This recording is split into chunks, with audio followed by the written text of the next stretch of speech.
Good morning, all. Again, good morning, Chair, board members, staff, members of the public. A few housekeeping rules. Please silence all cell phones and mute all microphones and speakers unless you're speaking in order to avoid background interference and as a courtesy to the board members and your colleagues.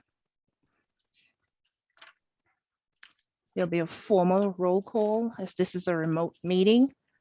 Please respond here or present, board members. Chair Russ. Present. Vice Chair Gonzalez. Present. Member Adams. Here. Member Austin. Here. Member Gavin. Here. Member Gawolb. Here. And I note for the record that the COO is absent.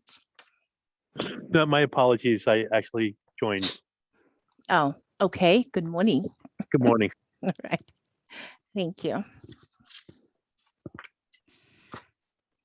Chair, there are no members of the public who registered as required in order to provide comments. As such, we will proceed with the regular calendar.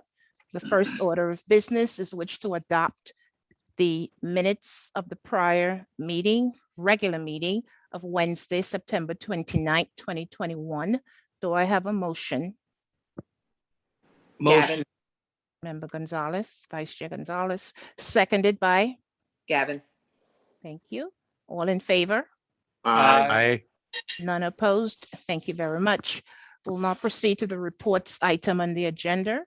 The first is an update to NYCHA's COVID-19 vaccine mandate by the chair. Chair.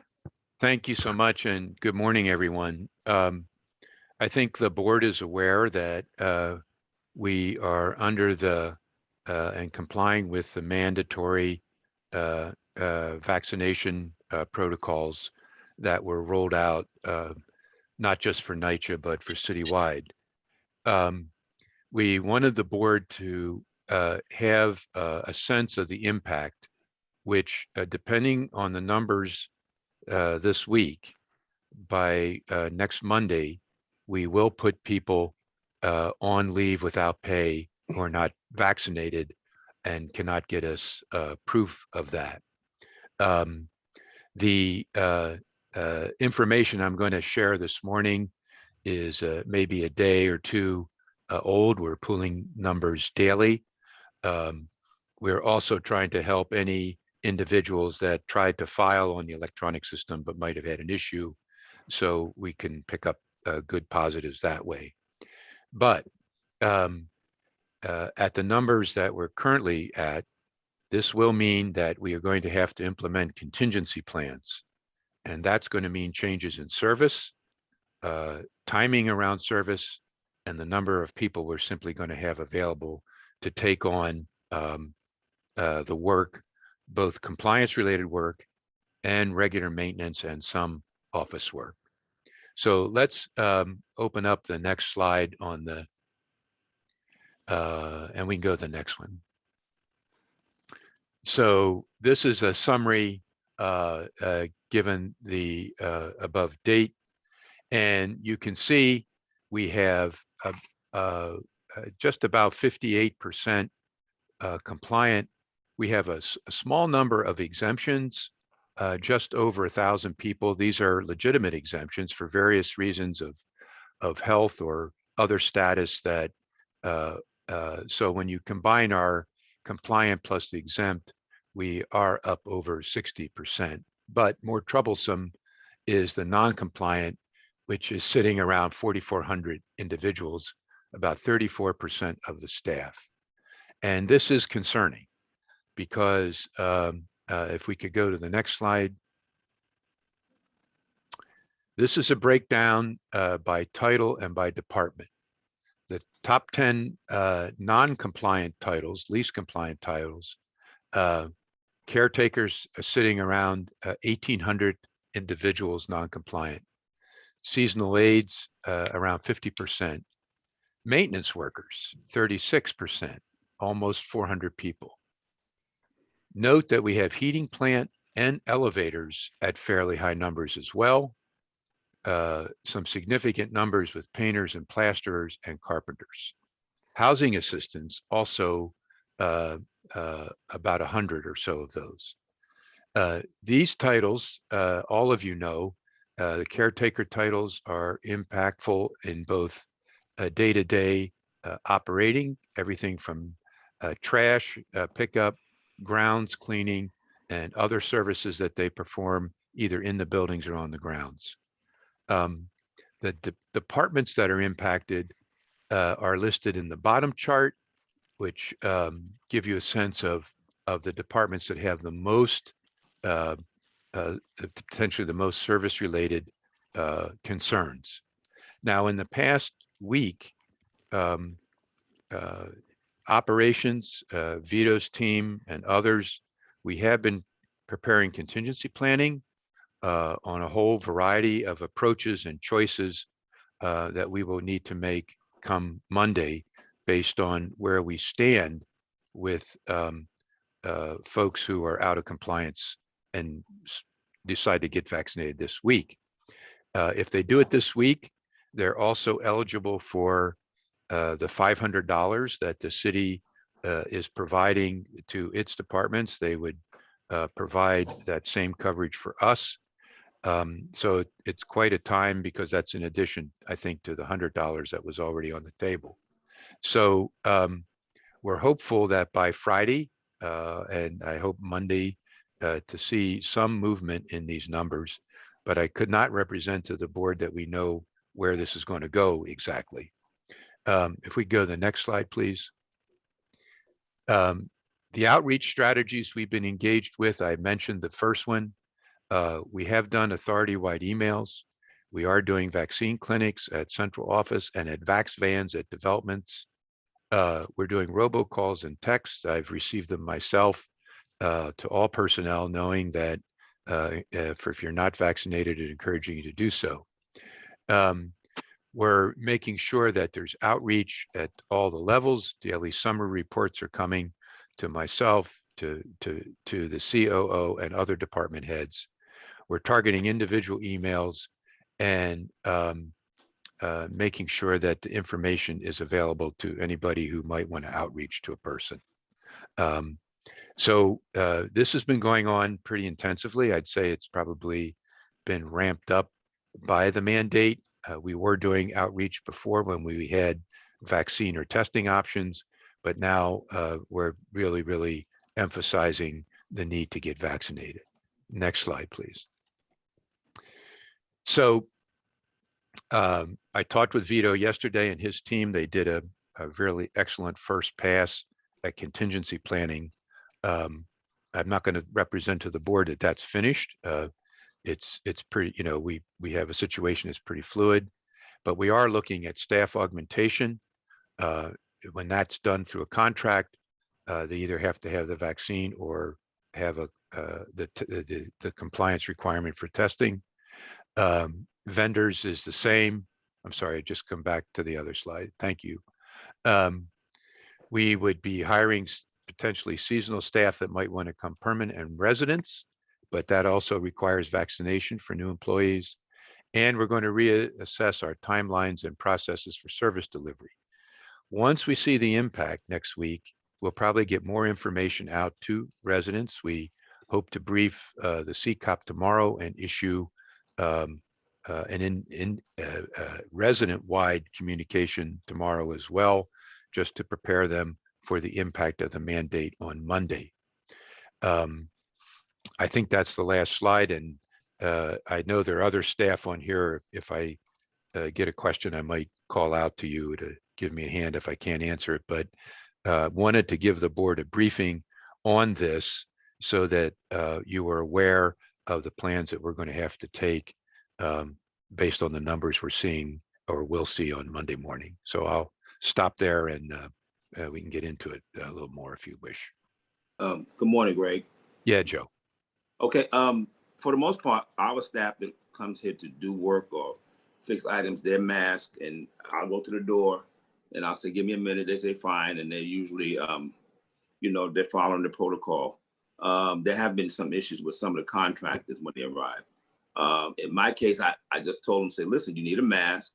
And there was compliance, there was a little resistance. In some cases, people were told, look, if you want this work done, you know, we're trying to get this work done for you. And, you know, they've been a little rude about doing it. And in some cases, the superintendent or assistant super will come with the contractors. Once I call the management office and let them know, to come with these people to let them know that they're not wearing masks. I'm talking about the contractors, not our people. So would just to follow the same thing, call the management office and or write down their names and send it someplace, or what of these companies that come, because they've been, you know, the contractors. Yeah. Well, I think the protective requirement is still in place, but the vendor will have to show a vaccine, proof of vaccine for the employee, or proof of test. So how do we know if they So showed we'll have to do that in front of that, in front of them, in front of the vendor showing up. That okay. Yeah, yes. That still doesn't mean they shouldn't take precautions in the units. I mean, you know, even in some locations, even fully vaccinated folks are still masking for Okay. various reasons. So that would be in front of coming in to do the work, that they would have to show the employee meets that requirement. Oh, okay. All right. Thank you. All right. Okay, any further comments or questions? Okay, no, thank you, Chair.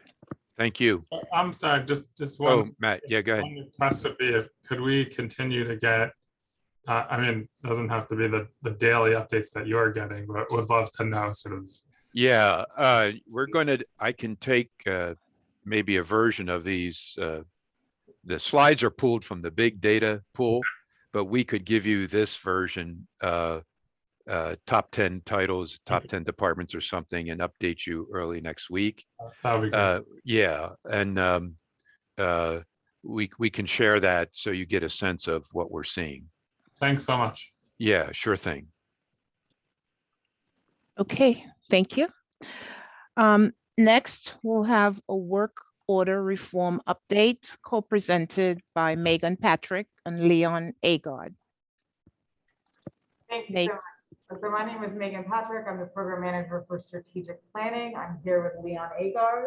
That's nice. Leon Agard, I'm the director of technical services, and I'm the operations lead for the work order reform. Yeah, thanks so much. And we're really excited to present to you today. So can we go to the next slide?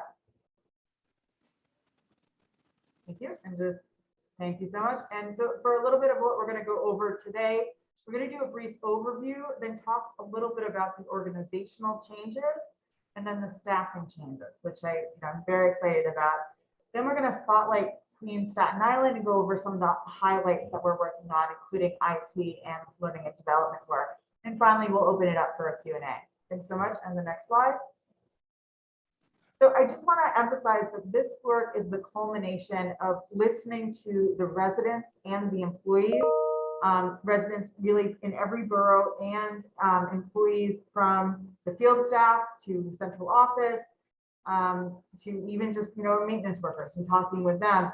And so essentially, since this program really kind of started when the agreement was put in place in early 2019.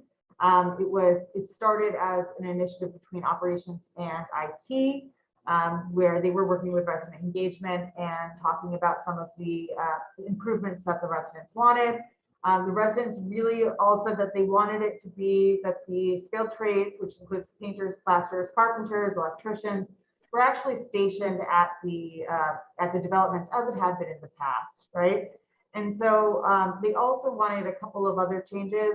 Number one was the ability to see all of the work orders organized as a single job, right? As a single repair. NYCHA is unique. It was in 2012. We actually departed from the way that Maxima, which is our work order system, is used everywhere else.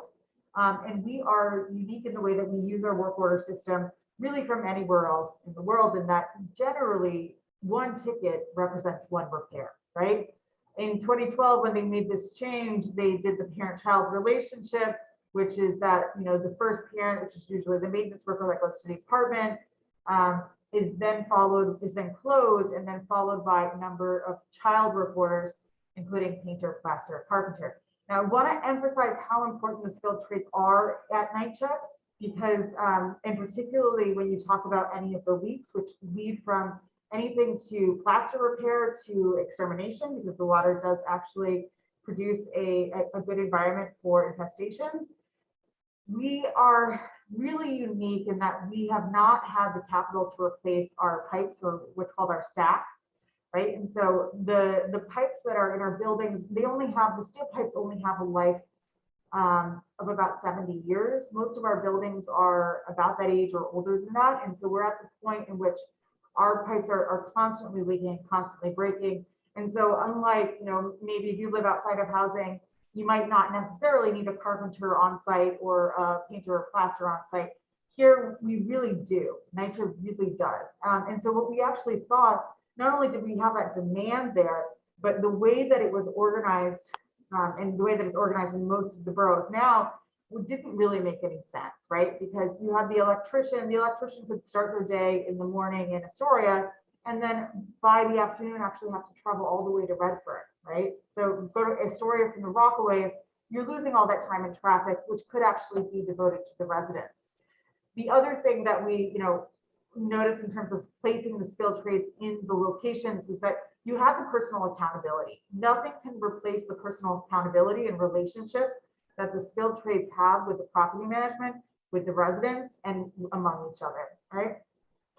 So we actually launched a pilot in Western Queens from October 2020 to January 2021. The pilot consolidations were Astoria, Queensbridge North, Queensbridge South, and Ravenswood. We had planned for a 5% improvement in productivity. We actually saw a 15% improvement in productivity. So part of this work order reform is changing the way that we measure productivity, right? We actually want to see what is the wrench time divided by the total number of hours that you're getting paid for, right? Of the hours that you're getting paid for, which is the time that you clock in, the time that you clock out, how much are you actually working, right? We actually saw that productivity increase 15%. Now, a lot of that had to do with the reduced travel time, right? Now that staff is not traveling between sites, they can really actually focus on it, but it also had to do with the relationships there. If you needed to work, now allowing the staff to be on site allows that a quicker flow of communications when you need to get things done, right? We also worked weekly with coaching the staff, in particular the superintendents. So we were actually able to get an improvement in maintenance workers as well, and creating dashboards for them to actually track their performance and really push their staff to really deliver better service for the residents. Now, it's been a long time planning since then, and that's because this program really encompasses so many different things. Number one, in order to decentralize, we need to hire the staff, right? Number two, there were a number of issues with Maximo in the way that it was currently, or the way that it was used previously, that we then need to implement new IT solutions. Number three, we're introducing a number of new roles, right? And we'll talk about them in a little bit, but introducing those roles, talking to the developments, talking to the boroughs. And then number four, and I think this is probably one of the most key things, is developing new training for staff, right?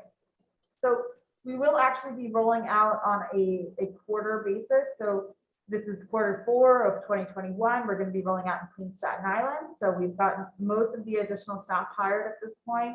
We are planning to roll out in about 2 to 3 weeks in November. And then we will actually be rolling out in the Bronx, after that Brooklyn, and then Manhattan, right? So the borough by borough rollout plan allows us to continuously learn and refine our work. In this initiative, we do recognize that there are going to be some bumps along the road. It's a lot of changes that are happening. And so we are actually going out as much as we can to get that feedback and that actually make those changes. We actually right now are in South Beach today. So every single day we're going to a different development, joining their musters, speaking with the staff, seeing what things that we can do, and we get really, really valuable feedback, right? So I'm going to go on, if we could go to the next slide.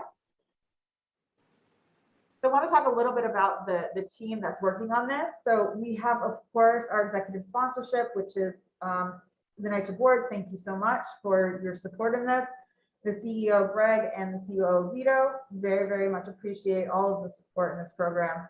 Then we have the implementation program management team. As this program is part of the larger transformation plan, it's under that same umbrella, which is, strategy and innovation, the monitor, HUD, and SDNY. We also thank those partners. And then our specific project team is actually composed of strategy and innovation project manager was myself, operations lead, which is Leon. We have 2 operations managers that are coming on. One of them just came on, Joe Militano. We're really excited to have him. We have another one coming on soon. We also have an outside consultant that works with us who had, this was actually chosen during the period with operations and IT. They essentially selected a expert that had previously worked in reforming work order reform at Staten and other places. And then of course we have probably the most important, which is the resident leaders. And they actually join our project meetings that happen twice a month, right? And then of course we have the borough VPs. And as the leaders of operations, every time we make a major decision or, it really goes through them and presented to them. And then we get their feedback and their consensus, right? So we actually have, because this is such a large initiative, we have heads of each of the different work streams. So in our HR work stream, we have David Marcinek, who's been fantastic. He's been here since 1987, knows so much, and has really been doing a great job. Learning and development work stream, we have Cherry McCutcheon. Once again, she's the head of learning development. She's very, very good. Operations work stream, we have, of course, Leon Agard, been here for 38 years. Resident engagement work stream, it does actually say myself, and we are so excited. The reason I originally said myself is because we wanted to emphasize to the residents that the residents can talk directly to us, right? As the lead of this program, I want to hear their feedback directly. And so that we could actually incorporate that and make changes, as we're rolling out, right? And so all of the TA presidents at this point, particularly in Staten Island, they have my phone number, they have my email, gone out there, we've been able to talk to them. But now we are really excited that resident engagement, we have a new project manager, Natalie, who's just joining the team, really, really excited to onboard her. And then of course we have our IT work stream, which is led by our project manager, Bill Gay. Really, really fantastic. And he works on the other pillars as well. We can go to the next slide. So I just want to highlight some of the big changes. Number one is that we now have neighborhood planner and secretary dedicated to each neighborhood. So under the transformation plan, we now have 30 neighborhoods, right?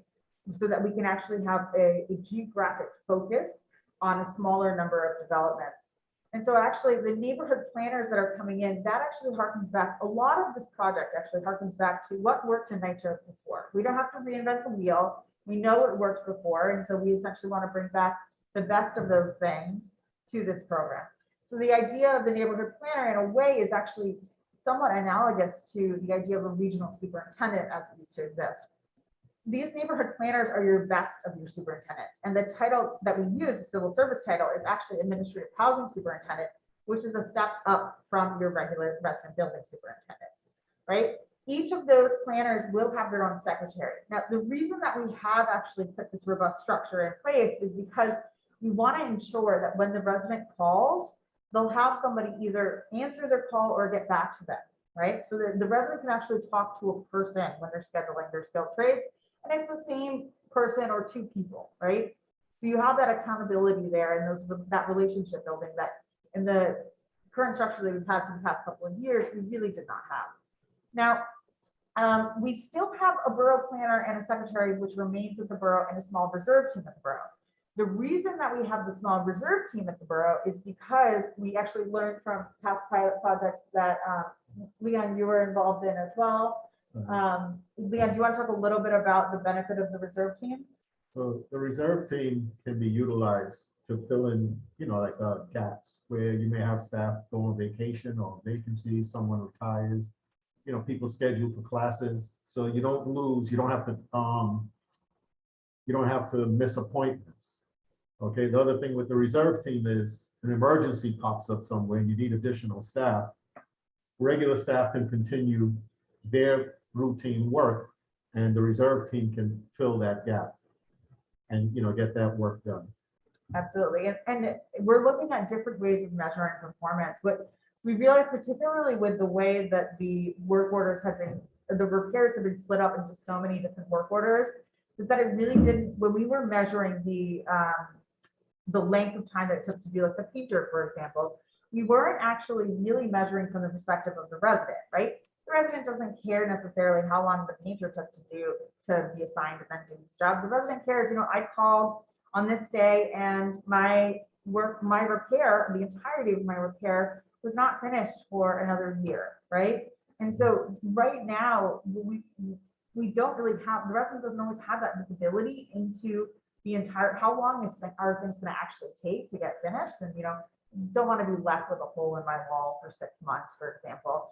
And in the, you know, as NYCHA stands now, you know, before this reform, it would really only be that if the maintenance worker came, they would just give them the next ticket. So you would just see, for example, the plumber. You would never see when the plaster was coming or when the painter was coming. And a lot of the times, these appointments were scheduled without input from the resident, right? So the resident wasn't able to say, well, I'm not going to be there on that day. So that really doesn't work for me. Hey, Carla. I'm sorry? Okay, so the idea is that you really want to measure the performance from the resident and really actually have the resident be able to talk to somebody and schedule all of the appointments at once. So we actually measuring the entire length of the repair, which we couldn't see before at all. So that means the maintenance worker comes, then the plumber, then the plasterer, then the painter, right? How long did that whole process take, right? And we now for the first time can actually see that. We've already implemented that. And Maximo, we're beginning to train our staff on it. And actually, we go out to these developments, we talk to them and go through it with them personally one-on-one. We are also looking at dashboards and different ways of measuring performance rather than just the SLA. So like I said, you know, really emphasizing, you know, the quality of work rather than necessarily just the quantity of work, right? Or the speed of work. So we talked a little bit about this, but the one call is the idea that all the child work orders. So let's say the maintenance worker goes to the apartment, there's a leak in the wall, they need to get a plumber, but after you get the plumber, you need to also have the plasterer to close up the hole and the painter. So they're actually going to make all of those work orders on their first visit and provide the resident with a piece of paper that written down all of the work order numbers so that the resident can actually call their neighborhood planner to schedule all of the appointments in one call, right? And we can go on to the next slide. Okay, so I want to talk a little bit about how this structure is changing, right? This is a significant change within NYCHA. As always, you don't want to change too many things at once.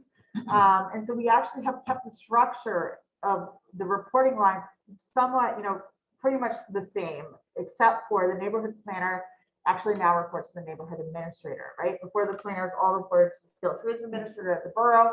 Now we have that accountability at the neighborhood where the neighborhood planner who's scheduling all of the appointments, all the skilled trades appointments, and the clerical as well, or the secretary now actually reports to the neighborhood administrator, and they're actually located in those developments, right? So ideally, if the neighborhood administrator office is in X development, the planner is also there with them, right?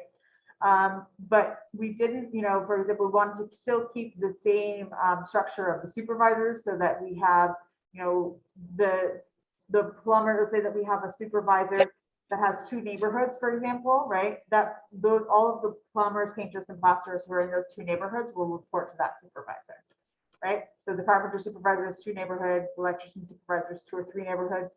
The painters, plumbers, and plasterers a lot of times actually have their own neighborhood just because the demand is so high, right? And if we can go on to the next slide. So in terms, this is probably the thing I'm most excited about, or we're most excited about, is we're going to be adding significant numbers of new permanent staff. So the reason that we're adding the permanent staff is, once again, you cannot replace those relationships. You cannot replace the knowledge that people learn about not only the people, but the buildings and the unique needs of each building.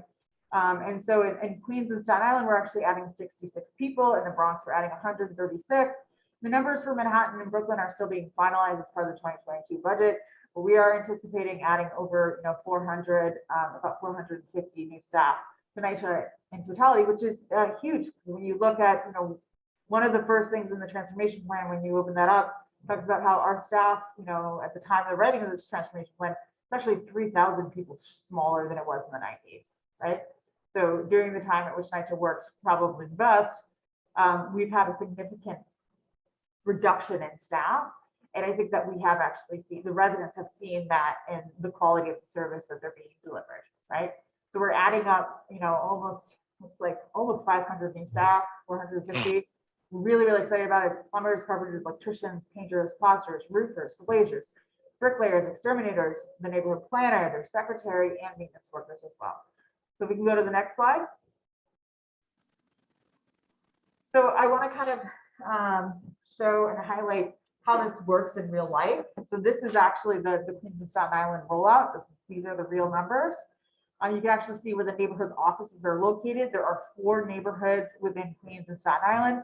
Really, it's a little bit confusing, but actually Staten Island is its own neighborhood, right? So now for the first time, Staten Island is going to have their own planner, their own secretary. They're also going to have a carpenter supervisor, a painting supervisor, and a plastering supervisor. That's only dedicated to Staten Island, right? So each development is going to have a painter, a plasterer, carpenter. In some cases, when there's a really high need, they may have other trades that are stationed there every day. They're stationed there from Monday to Friday. They report to the same place every day. In cases where there wasn't as high of a demand, those neighborhoods, those skill trades will actually be shared across the neighborhood, and so they'll be assigned certain days to each of the developments. And then with trades like roofers and glaziers, they're actually still at the borough just because the demand was not as high in order to put them in the neighborhoods. And then the next slide, please. So I want to highlight some of the IT changes. We talked a little bit about this, and this is really, it's so crazy because you could not previously see all of the work orders in the repair. So sometimes, we hear from residents, I called my super, he was not able to tell me about the carpenter work order. He wasn't able to see it, right? It was all different records.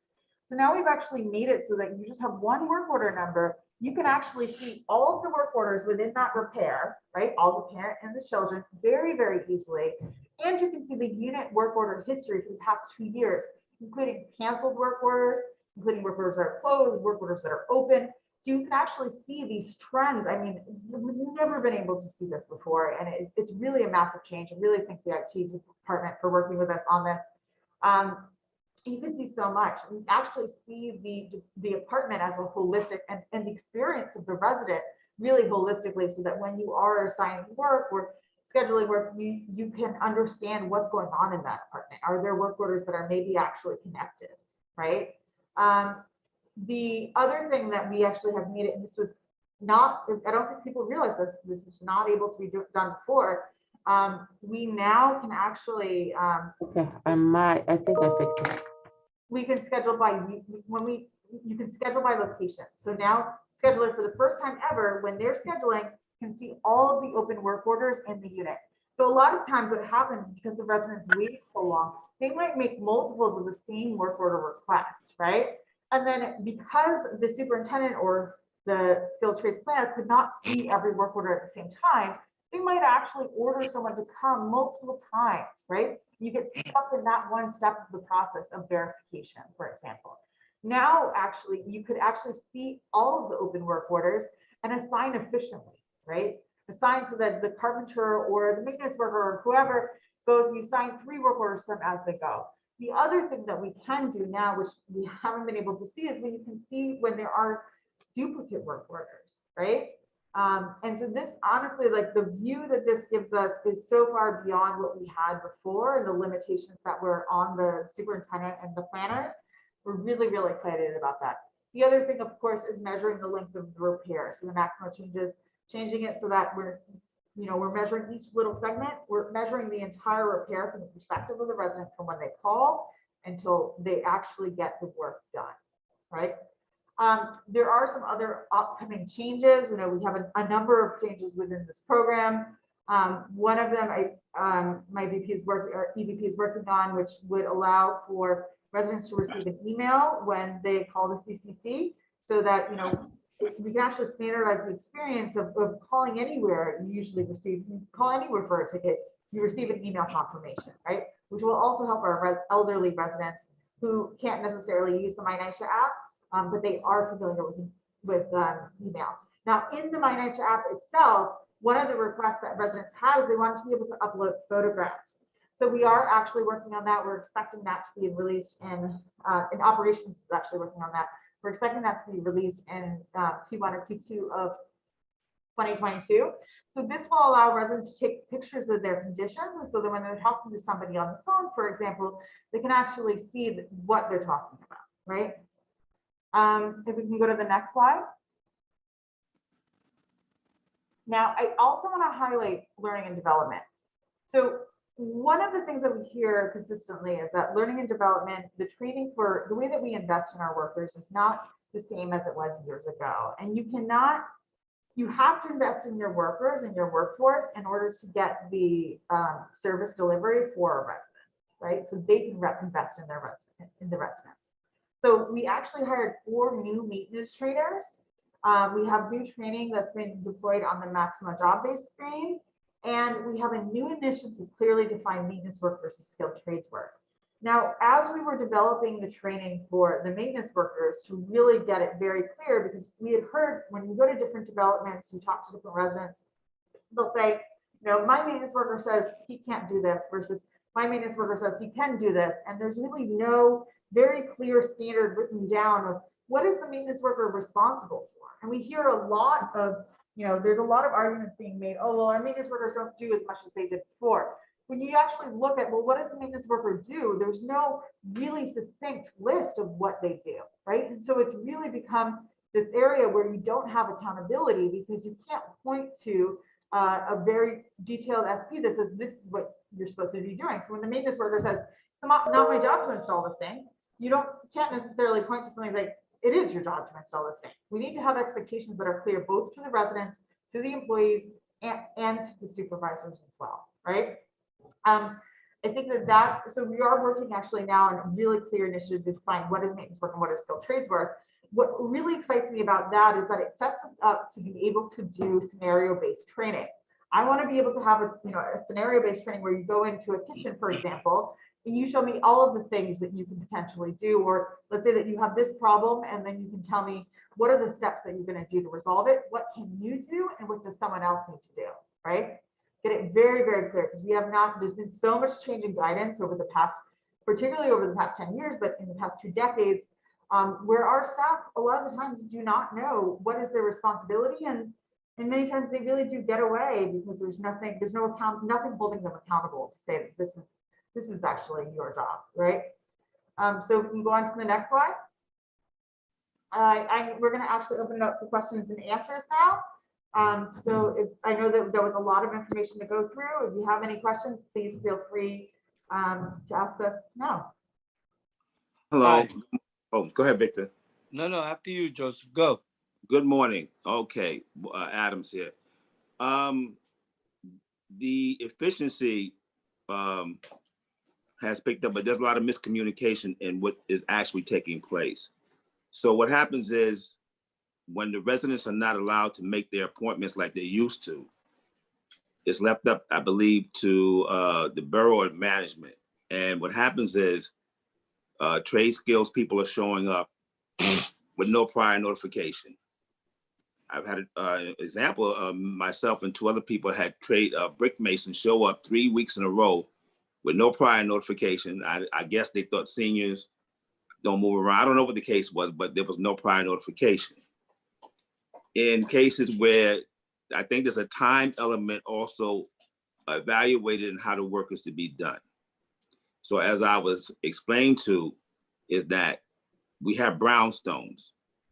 So when they have tickets to go over there to do repairs, the element they're seen as units, not individual entities. And there's no elevators in those buildings. So where one person might usually respond, you have to have 2 or 3 to take equipment in there. And I'm not sure about what you just sat here and stated for last time, but our management has made strides to try to get some of this work caught up on the weekends, or whatever the case may be. But with the residents not being able to schedule their own appointments, to be waiting on someone to respond. Then we've had 5, 6, 7 exterminating notices put on our doors, and we never requested it, and nobody showed up anyway. So I'm not sure these implementations that at the borough level and whoever is calculating the time and the efficiency, how the work is being done, it does not seem to be working well, along with the our management trying to respond to it at this time. So I'm not sure how long this is going to take, but it's just not working well. We need the ability to make our own scheduled appointments to be home waiting on someone. I noted with the trade scales, there's a process there. As we had inspections take place, our maintenance people came here and did the inspections, and on their handheld devices, like they weren't able to generate work ticket orders. I don't know if that's an IT problem, what it was. So there's a lot of moving parts here that's just not working well. And that's my opinion. We completely agree with you. I mean, and that's the whole reason that we put the planners in each of it actually put the staff in the neighborhood so that they know when you're talking about like the brownstones, for example, that you need additional staff to get up there because they don't have the elevators, right? And so that's, you only get that when you get the same, you localize the staff and you localize the planning. And the thing about residents not being able to schedule, I mean, that's just ridiculous. You know, so we actually, with the neighborhood planner and the secretary, the idea is that the resident has actually someone who they can talk to, they can see, they can actually tell them I'm not available at this time or I am available at this time, and then we can actually schedule those appointments. We absolutely 100% agree with you. In terms of the tickets for the inspections, please follow up with us afterwards. Maybe we'll learn more about that. And I just do want to emphasize as well that this program is only for the skilled trades. It does not affect the vendors. I know that a lot of residents often come to me and they say, well, the vendor, I got this notice saying on my door that the vendor was going to come for, you know, let me paid or whatever else. During this time, I waited all day and they never showed up, right? That one is not part of us. That is on other departments as well. But for the skilled trades, exactly what you're saying. Number one, we need to have a familiarity with the buildings and the situations to know when we need to adapt, right? We need to, for example, bring multiple people to bring the equipment upstairs so we don't lose time going there and then have them come back. And we need to be able to have someone talking to the residents and actually scheduling those appointments, right? Well, I still tend to disagree that it's just not efficient. And when you make the appointment at the 718 number, you'll get a robocall confirming your appointment. You'll be home. And if you want to, you'll call the management office, confirm. But just this, you know, guessing game, and then they're trying to accommodate us with the repairs. And the organizers at these borough offices seeing the units instead of buildings, it's just not a good cake mix at this time. It's just not. I understand your explanation, but it's just not working as stated. I'm sorry, not at this time. Thank you. Yeah, I completely agree with you. And we are hoping to change that. And we would love to get your feedback as we're rolling out. I don't know if you're in Manhattan, but as we're rolling out, we can get the direct feedback into the program. But absolutely, what you're saying is those are the things that we want to address. Yeah, but our management office here and a few other places, they are really scrambling. They'll call us and say, listen, will you be home Saturday or Sunday? We're working those 2 days. Can we get your stove over there? Or can we get these people in here to check that pipe? So evidently they're making, you know, they're playing makeup on whatever the non-efficient thing, but they seem to be having a problem at the borough level office connecting to what the residents need and when it needs to be done. That's that they claim that I don't know who handles that, but that's the problem at that borough office with this reorganization. It's not working well at this time. It's just not. Right. So If I could, I just want to add a comment. I apologize. We are in the early stages of this change. This is not universal. It is going to be rolled out. So all the items that were presented represent a substantial restructuring of the entire process. It's going to take time to get through the entire system. So, you know, we're not going to be able to cure this thing overnight. And I think what is being presented here is the first major step of reform at the property and neighborhood levels. So there's more to come. I'm not going to represent that the whole system's fixed. It isn't. But it's important to remember that we're at the early stages of bringing forward these changes. And then we're going to go to scale over time and be able to adopt it system-wide over a longer implementation period. So just be mindful that it may not be in the same place at all locations, and not to dismiss the concern, but at the same time to indicate this is the beginning of the reform. I understand that. And Yeah. I truly understand what you're saying, Greg, but you have to understand and be mindful that people work, people have home attendants, people are trying to be here to get the work that y'all are trying to get done.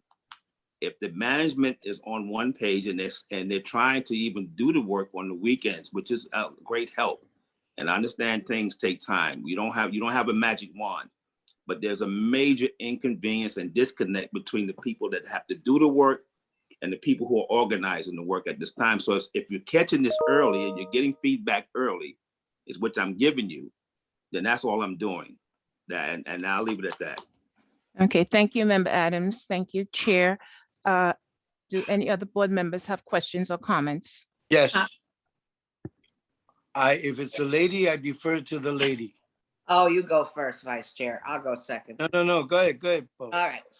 Thank you so much for this presentation. It is an amazing set of changes. And as the chair just said, we are rolling out. So not every development has it yet, but I can see the rollout will happen between now and the summer of next year. So just a comment that I think we're in the rolling out, and that's why maybe Board Member Adams hasn't seen it yet in his development.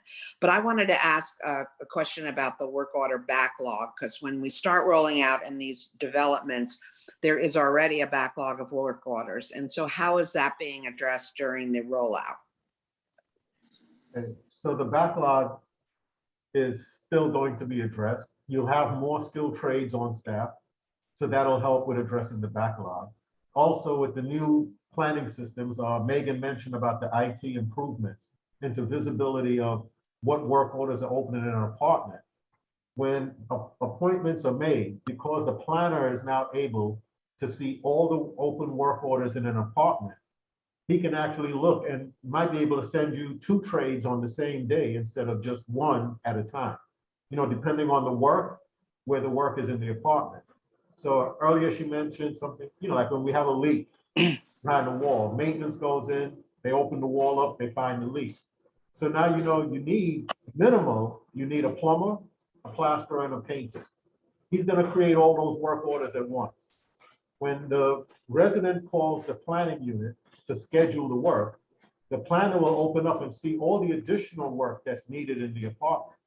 And they will work with the resident to schedule as much of that work for the resident in a shorter time period. Currently, how it works is maintenance goes to the apartment, he finds a leak. He said he needs a plumber. He creates the work order for the plumber. The plumber may not be able to get there for a couple of weeks. The plaster work order is not made until the plumber has finished his job. Now you have to wait the full length of time now for the next available plaster opening. After the plaster is completed, now you still have to wait for the painter to get scheduled. And these are things that help create the backlog because everything gets stretched out. So a resident repair that should take, the entire job should take much shorter. That's what we're shooting for now. We're looking to see if we get all the work orders made up front, the planner can now schedule with the resident, say, okay, the plumber is coming a week from now. I can get the plasterer in, like 2 or 3 days later. The plasterer now, the resident may say, well, I have other plastering in other parts of the apartment. The plasterer can then address all those other repairs at the same time. Okay, same thing for carpenter, painter, anybody else who comes in, we have that visibility now to see all the work that's needed in the apartment and work with the resident to minimize the amount of time that resident would have to take off to accommodate skilled trades. Also, because we're working with smaller neighborhoods now. Currently, planning units have about 5 planners per borough. Those 5 planners have to deal with everything throughout the borough. The new neighborhoods, you're getting almost double the amount of planners you have. So they're working with a smaller group and they're working with a specific group. Currently, planners work borough-wide. So they don't have any one specific group that they're dealing with. The new structure is like Staten Island, currently now has to wait for availability when Queens wants to send them, needs to send them staff. Okay, the new structure is Staten Island will have their own skilled trades. Developments will have their own carpenters, their own painters, their own plumbers, so it's more condensed. It's a tighter group. There's less travel time involved. So there'll be much quicker responses. Thank you very much for that. And what that means that for the oldest orders, these planners will be looking at them because they'll all be in the system. It'd be one order and they can go back now and try to integrate the solutions. Exactly. They'll be mixing the old with the new. Okay, got it. Thank you. Okay. Vice Chair? Yes. So first I'm gonna make some comments. I love the program and I'm glad to see that you're addressing the issue of multiple repair tickets being done simultaneously as opposed to addressing one by one at the same apartment or location, which is great. I love the responsibility and the accountability that NYCHA has taken in order to fix these things. So having said that, now I'm now going to stick strictly where the program has been rolled out. And these are the questions that I have with something that Member Gavin touched on, the backlog.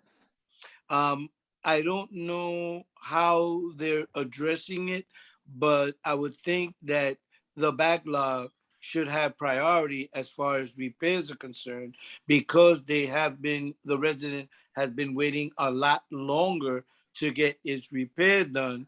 And now it appears that it's being included with the new repairs. And I think that there should be a combination of both. That's one.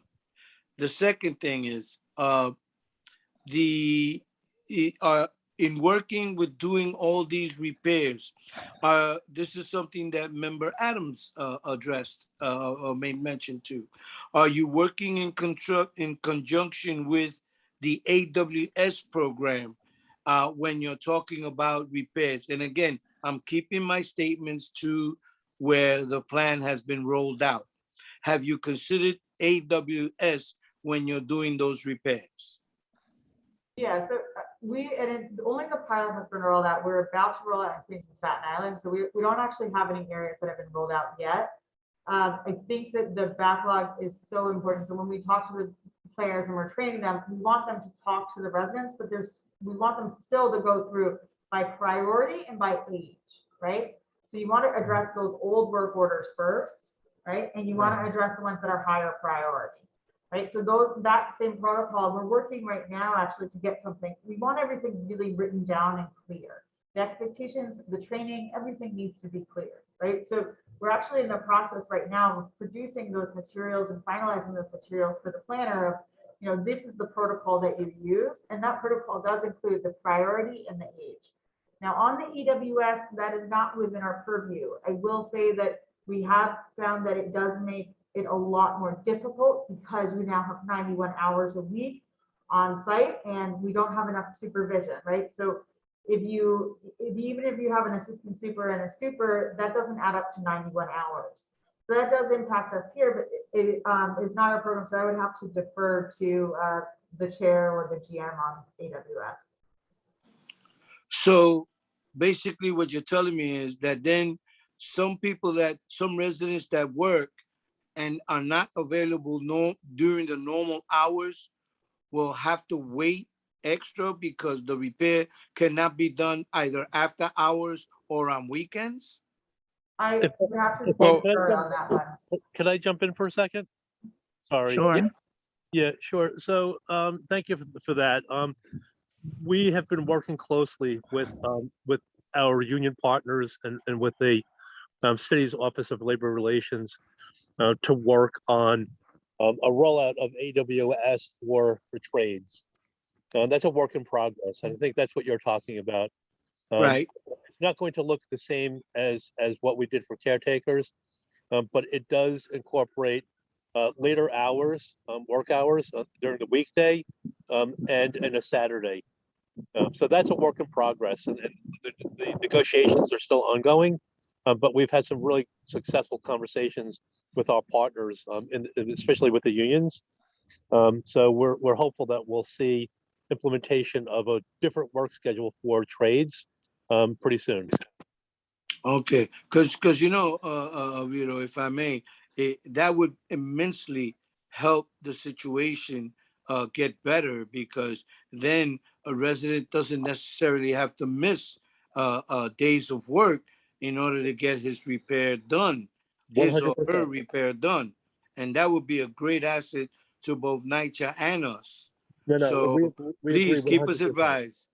Absolutely. And again, we're looking at a 6-day work schedule as opposed to a 7-day, because we do recognize the fact that most folks don't want repairs done on Sundays. We will still have teams, as we currently do, to address emergencies as they occur on Sundays. But right now, the plan is to go to a 6-day work week. Okay, thank you very much. Okay, And thank you, Miss. Hello? okay. Hello? Member Greg, Adams. Greg and Board Member Gavin, the work is being done, this term called blitz, ticket blitz. The work is being done. The catching up is being done. But like I said, the communication with the borough is like maintenance is bringing the piano, but the borough didn't schedule the keys, so the music can't be played. That's the best way I can explain it. I know it's going to take time, but they are making a concerted effort to get this blockage going. They are, and that's the last statement. Okay, thank you, board members. Thank you, Megan. We'll now proceed to the calendared items 1 through 17. We're already about an hour into the meeting, so in order to proceed with these items in the least disruptive and most efficient manner, I'm going to again request that you keep your speakers and your microphones on mute unless you're speaking. So we begin with item 1, Kerry. Good morning. Am I unmuted? Can you hear me? Okay. No, you're good. Okay, thank you. I'm having a little technical difficulty here. Good morning. I'm Carrie Jew, Executive Vice President and Chief Administrative Officer of the New York City Housing Authority. This morning, I am presenting the item related to CERT Rebel Board Resolution number 1. With this resolution, I'm seeking authorization to enter into a contract with CERT Rebel for the development and implementation of a renovation, repair, and painting RRP certified initial renovator training program, which consists of the 8-hour RRP certified initial renovator course and the 3-hour online renovator refresher course. These services were procured via a request for proposals, which was published on May 17th, 2021, with a submission deadline of June 7th, 2021. 83 firms viewed the solicitation online, 5 firms submitted proposals by the deadline, and 2 proposals were deemed non-responsive for failure to meet the minimum qualifications as required by the RFP. And the remaining 3 proposals were deemed responsive and were reviewed by an RFP evaluation committee comprised of 5 representatives from the Human Resources, Compliance, Administration, and Supply Management and Procurement departments. These 3 proposals were reviewed based on the following 4 criteria: the qualifications of the proposers, the qualifications of the personnel assigned to perform the services, the quality of the proposer's response to the solicitation in terms of adequacy, completeness, organization, proposed methodology in performing the services, and the proposer's cost proposal. Based on the ratings of the proposals by the RFP Evaluation Committee, the Human Resources Department recommends that the authority enter into this contract for the development and implementation of RRP training courses with CERT Rebel. This contract is expected to commence on November 15th, 2021 and continue through November 14th, 2026 for a not to exceed amount of $1,696,902.30. By way of background, the United States EPA-led RRP rule requires that entities performing RRP projects that disturb lead-based paint in homes, childcare facilities, and preschools built before 1978 be certified by the EPA or an EPA-authorized state, and use certified renovators who are trained by an EPA-approved training provider to follow lead-safe work practices. This contract will provide critical RRP trainings and certifications to ensure that the required NYCHA staff follows EPA and HUD lead-safe work practices for all NYCHA renovations. Additionally, as per the January 31st, 2019 agreement with HUD, the United States District Court for the Southern District of New York, and the New York City Housing Authority and New York City, the authority is required to comply with lead-safe work practices and RRP rule requirements by ensuring that staff assigned to perform work to which lead-safe work practices are required are trained and certified. Since 2019, CERT Rebel has provided RRP services to NYCHA totaling $459,421 to comply with the HUD agreement requirements and has successfully trained about 3,500 employees. This training program that CERT Rebel will develop and implement under the 2021 contract will certify or recertify employees as renovators, improve the efficiency and effectiveness of lead-based paint activities, and ensure compliance with federal, state, and local regulations related to lead-safe work practices. Both training courses will comply with OSHA, EPA, and HUD standards. With this contract, CERT Rebel will facilitate up to 520 classes for approximately 8,300 authority staff over 5 years and will train and certify these staff to perform work to which lead-safe work practices apply in accordance with RRP rule requirements. Therefore, I'm requesting your approval to enter into a contract with CERT Rebel LLC for the development and implementation of the RRP Certified Initial Renovator course and for the online Renovator Refresher course. Any questions? Thank you, Carrie. Thank you. Item 2, Anika. Hi, good morning. My name is Anika Lescott, and I'm the Executive Vice President and Chief Financial Officer of the New York City Housing Authority. Today, I will be presenting item number 2 for your consideration. I'm requesting authorization to award the authority's property and terrorism insurance policies to provide $300 million of property insurance, subject to a $5 million per occurrence deductible for flood and named stormed, and a $1 million deductible for all other perils, and through a separate placement, $150 million of terrorism insurance subject to a $100,000 deductible. The total annual property and terrorism insurance program premium is $14,669,310.13. The program will be effective October 30th, 2021, continuing to October 30th, 2022. This premium represents a decrease in costs of $47,000 off the expiring program premium, which was well below the roughly 20% premium increase that we budgeted. Any questions? Thank you, Anika. Item 3, Sergio. Good morning. Okay, Kim. Hi. Good morning. Good morning. My name is Shin Kim, and I am the Senior Vice President of Supply Management and Procurement. I am presenting this item 3 on behalf of Office of Supply Management and Procurement for your consideration. Authorization is requested to ratify a $1,187,406.40 contract capacity increase to NYCHA's March 2020 agreement with Guidehouse LLP for consulting services. This agreement, which did not require initial board authorization due to its $1 million not to exceed amount, was procured by NYCHA's Office of Strategy and Innovation, piggybacking on an agreement with Guidehouse held by the New York State Division of Budget.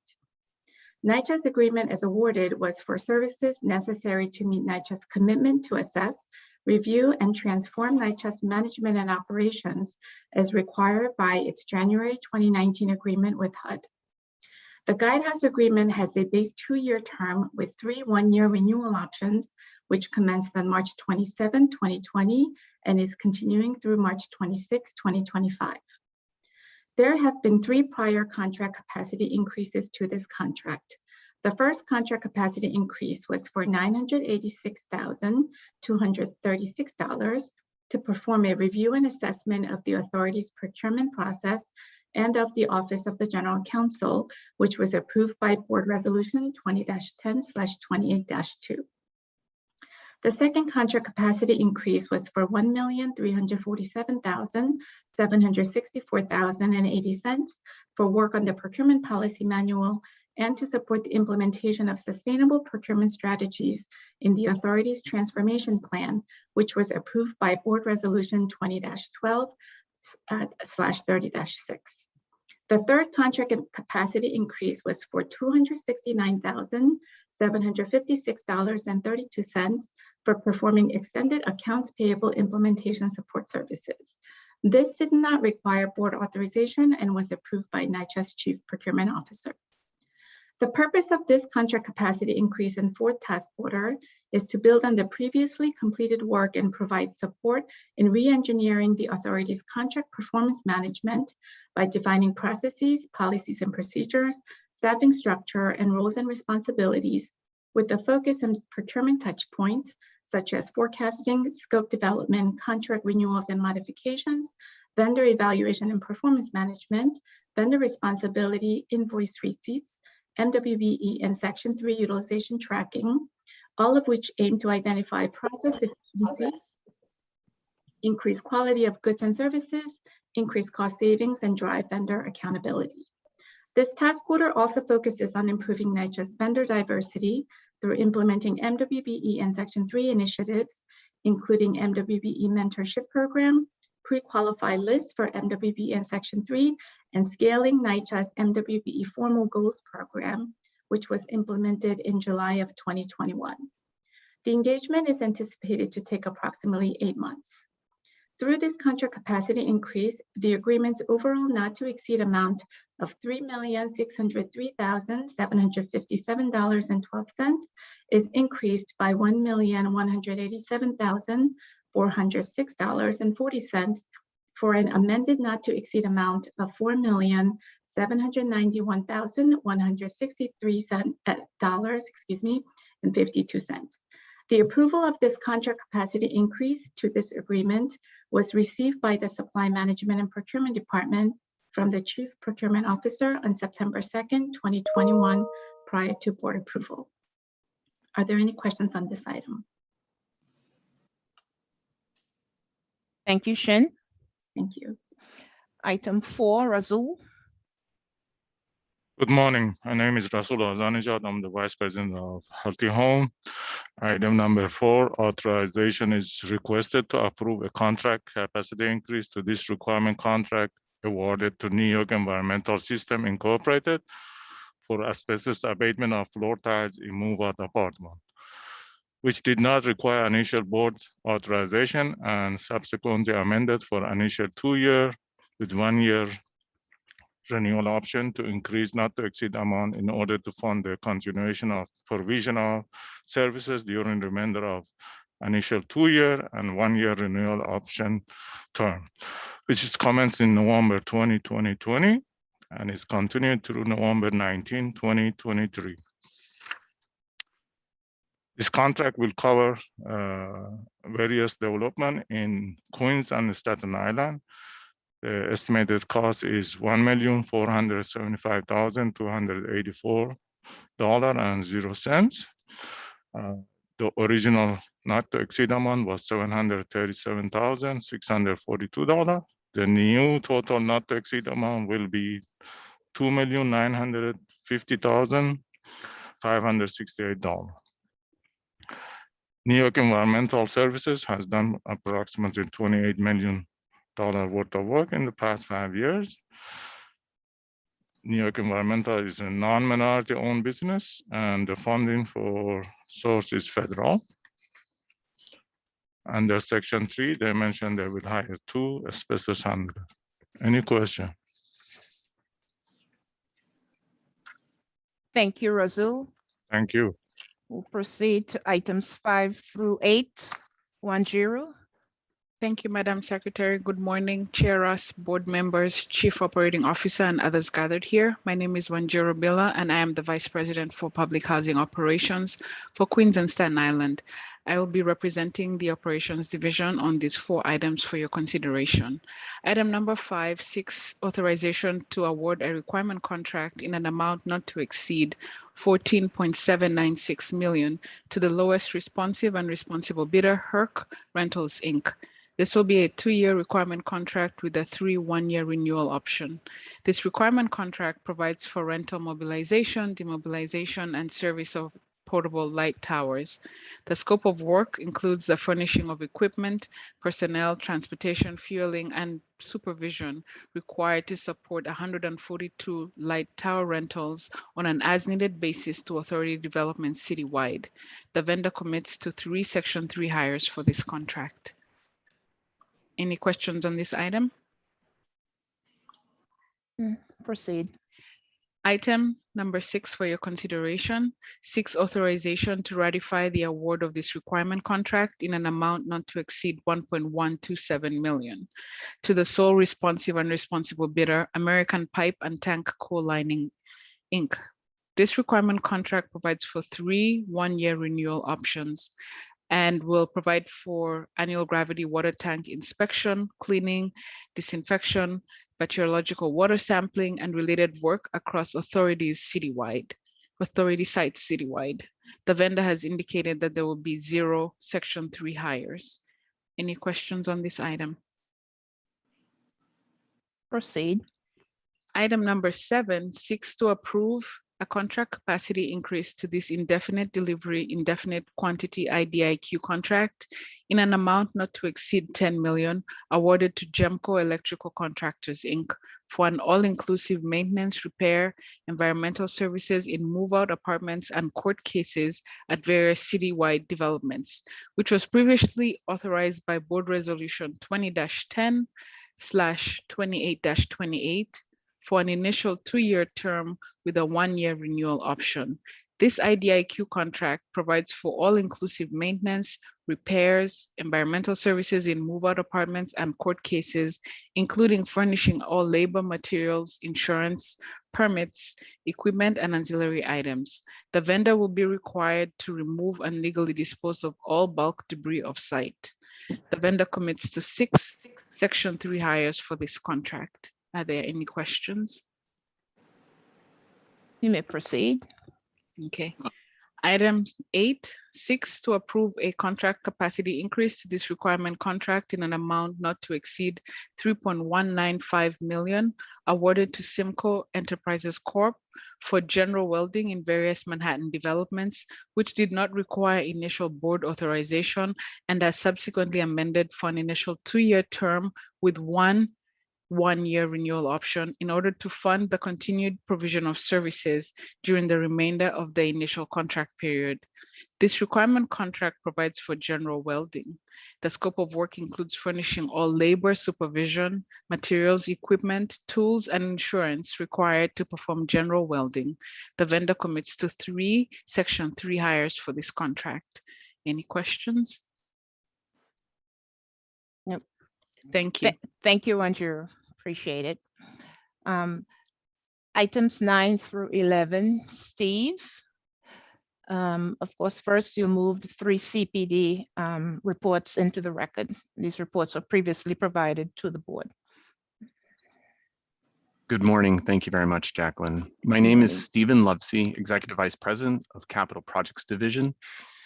Capital's reports on the September spin, the heating plant projects, and our elevator projects have been provided to the board and will be made part of the record.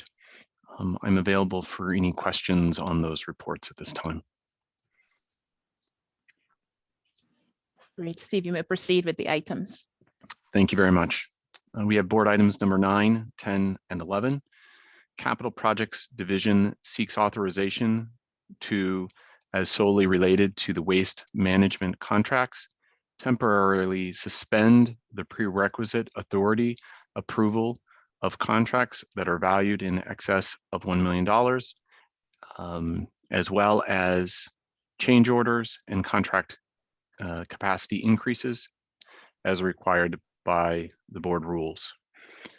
Capital has successfully reported on the weatherization program and the City Capital Plus heating plant program, and are currently doing this for the heating plant pipeline and elevators. The board resolution will enable the authority to meet its deadlines set forth in the HUD agreement and the action plans, while still providing the board with essential information on the program. The temporary suspension shall be effective immediately upon the board approval and will remain in effect for 730 days unless further extended or otherwise modified by subsequent board approvals. Capital Projects Division will provide quarterly WMC reporting, excuse me, including but not limited to the number of contracts awarded, the change orders, the contract capacity increases entered, and other pertinent information associated to the program. If there are no questions on board item number 9, I'll move on to board items number 10 and number 11. Capital Projects seeks authorization to amend Board Resolution 21-6/30-22 and 21-6/30-23. These authorized the temporary suspension of certain authority approvals required by the bylaws and the procurement policy manual. These were for the elevator modernization contracts and the heating plant contracts. We're requesting to change the frequency of providing the EMC and HPC reports from each board meeting to quarterly, similar to the other reports that the board is receiving associated to temporary suspensions. If there are no questions regarding board item number 10 and 11, we appreciate your time on these items. Thank you, Steve. Thank you, Steve. We'll proceed with item 12, Spencer. Hi, good morning, everyone. My name is Spencer Edwards, and I'm a senior project manager with NYCHA's Real Estate Development Department, presenting item number 12 for your consideration. The Real Estate Development Department is seeking authorization to submit a Section 18 application to HUD, and upon HUD's approval, to enter into a 99-year ground lease with Blue Sea Development Company and Gilbane Development Company for the purpose of constructing an affordable senior housing development at the Bushwick 2 CDA Group E NYCHA development. The proposed project, known as Linden Grove, is a 13-story building that will feature approximately 152 senior units for households earning below 50% of AMI. The building also features 1 superintendent unit and ground floor community facility uses and on-site supportive services for residents.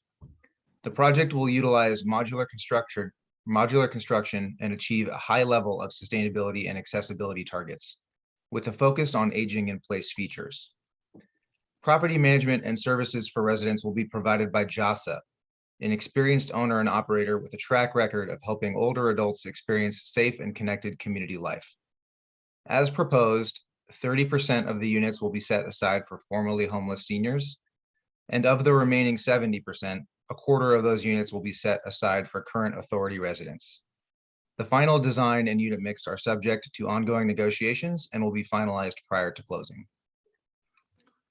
The proposed project site was included in the 2017 Seniors First RFP jointly issued by HPD and NYCHA. It is part of NYCHA's commitment to help increase the availability of much needed affordable housing for our city's increasing senior population. The proposed ground lease area is a rectangular parcel measuring approximately 15,500 square feet in area along Linden Street between Knickerbocker and Wilson Avenues in Bushwick. The project will also include approximately 100,000 square feet of development rights and easements from the surrounding NYCHA property, which was converted to RAD under the Pact program. The project has a total estimated development cost of approximately $78 million and will be funded with support from HPD and HDC and NYCHA project-based Section 8 vouchers.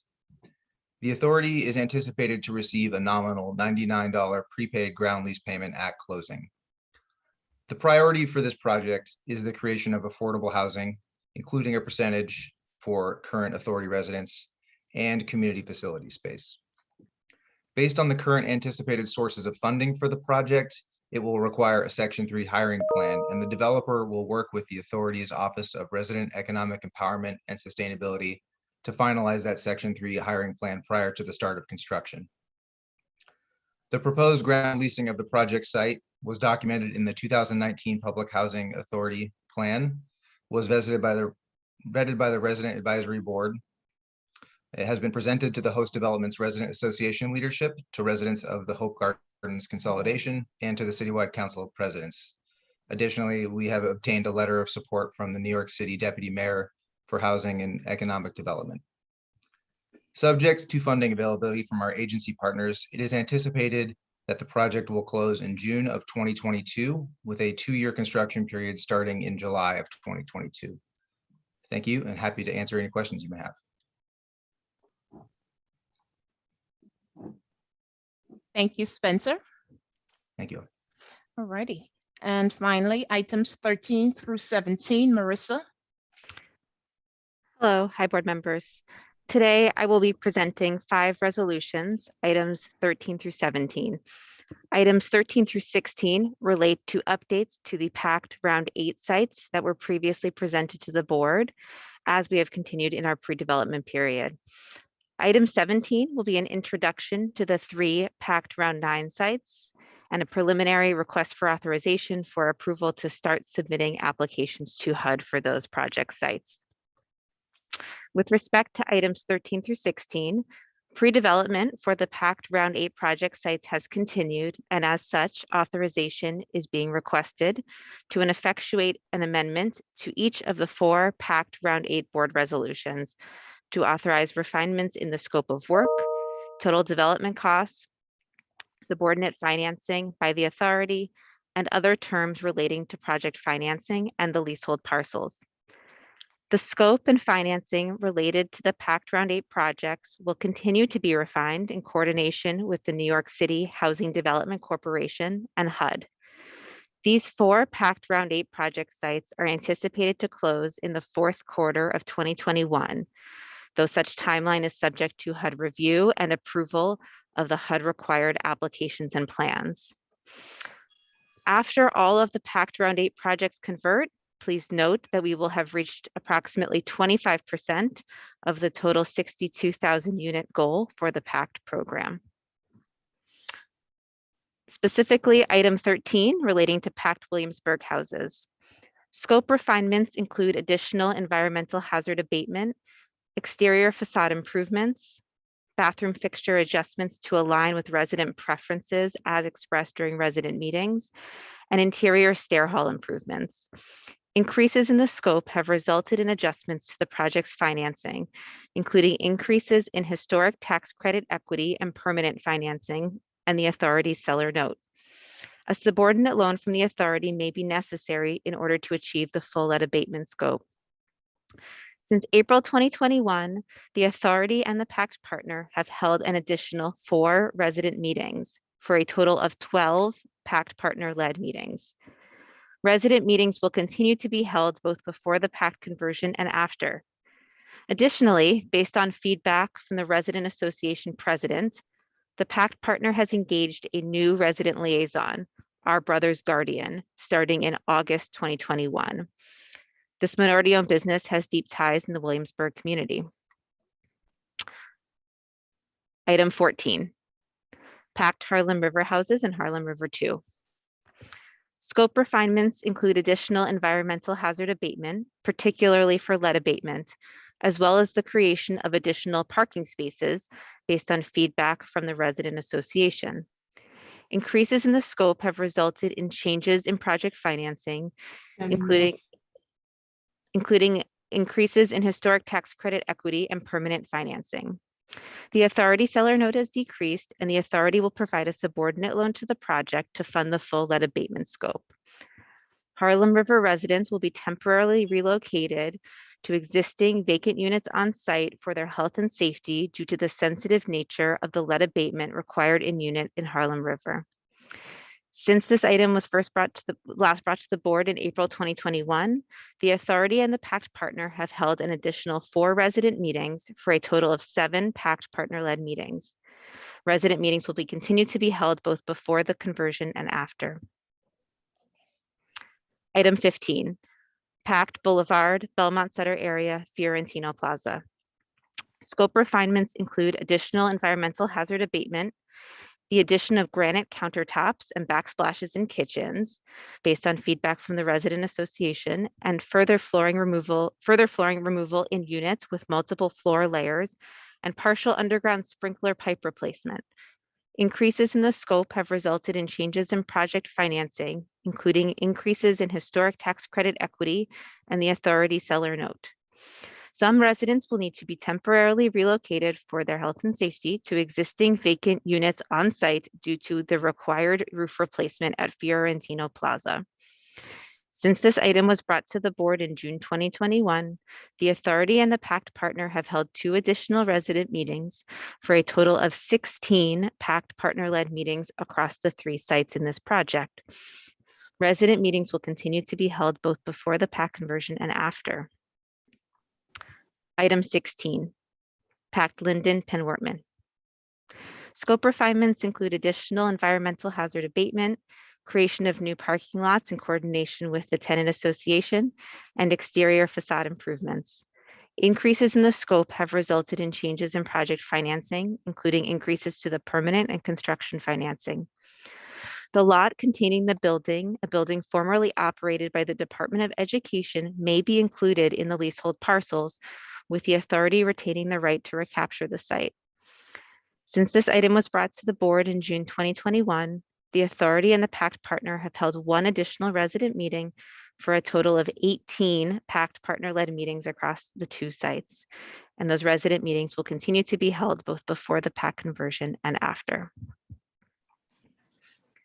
Item 17, moving into Pact Round 9. On November 18, 2020, the authority released a request for expressions of interest for the Pact conversion and comprehensive rehabilitation of the authority's public housing units at the following Round 9 project sites to convert to project-based vouchers under the Pact program. Accordingly, authorization is here requested as it relates to the conversion of the following developments. Edenwald, consisting of over 2,000 units in the Bronx.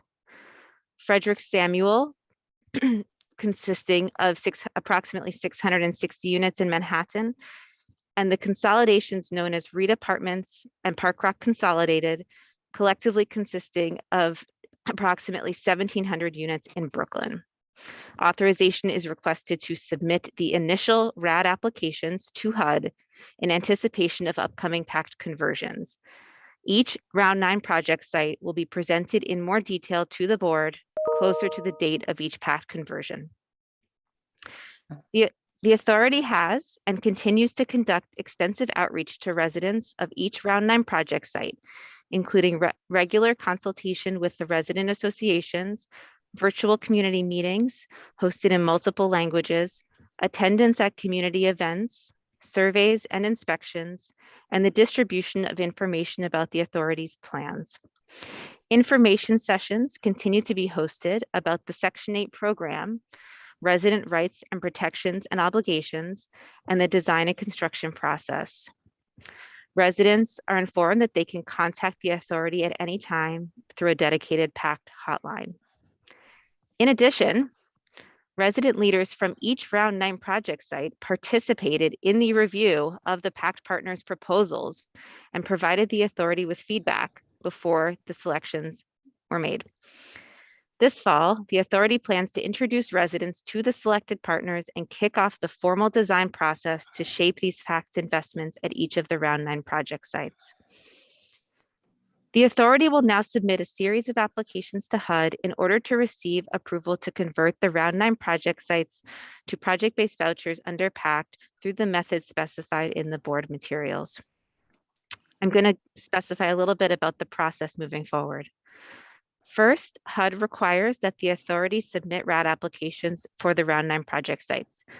Following review and approval of the RAD applications, HUD will provide the authority with a commitment to enter into a housing assistance payment contract, the CHAP.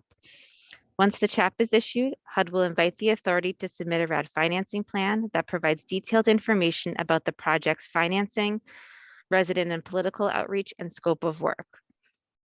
The authority also anticipates submitting a Section 18 application to HUD for each of the Round 9 project sites, which enables the project to receive higher levels of subsidy from HUD and supports a more comprehensive scope of repairs. Additionally, the authority may submit an application through HUD's Part 200 process in order to separate any non-residential parcels of land from the Pact project so that the authority may retain those non-residential parcels.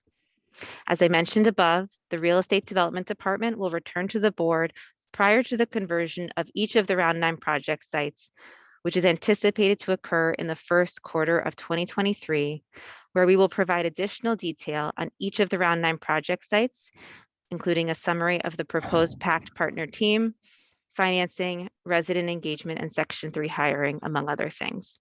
Thank you. Thank you, Marissa. And Hello. Hi. Good morning. The 800 number that was just added, right? That sounds really good. And I'm not sure if Miss Heather Beck and the other young gentlemen, are they still working with y'all with the Pact project? Yes, And absolutely. they were great to work with. They were, especially with the resident enlightenment of what they're doing. Just was a pleasure working with them. Thank you. Thank you, Board Member Adams. Okay, great. Thank you, Marissa, and thank you for all the presenters. We presented 17 items in just about 30 minutes. So let the record reflect that the reports on the board approved temporary suspension for CPDs, elevator modernization, and heating plant contracts, also known as EMCs and HPCs, and the CPD spend update for September 2021 are hereby incorporated into and made a part of the record. Thanks again. Madam Secretary? Member Adams? Yes, on item 6 and 7, I would be extending my vote from those two items, please. 6 and 7. 6 and 7, duly noted. Thank you. Member Adams.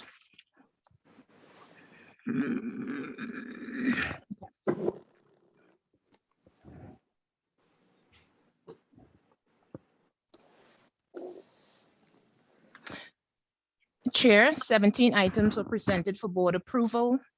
May I have a motion to approve the 17 items, noting specifically that Member Adams abstained from item 6 and item 7. May I have a motion to approve? Motion, Matt. Thank you, Matt. Seconded by? Austin. Thank you, Austin. All in favor? Aye. Aye. None opposed. Thank you so much. Being that all matters before the board today have been addressed, may I have a motion to adjourn this meeting? Motion, Gonzalez, Vice Chair. Chair, seconded by? Austin. Thank you. All in favor? Aye. All, none opposed. The recorded end time, 11:33 a.m. Thank you all. The next NYCHA board meeting is scheduled for Monday, November 29th, 2021 at 10 a.m. Everyone stay safe and have a great day. Thank you. Thank you. All right. Bye-bye. Bye-bye. Chair, don't forget, I just need 5 minutes of your time today. I'll call you right after. Okay, sounds All good. right. Okay. Bye. All right, thank you.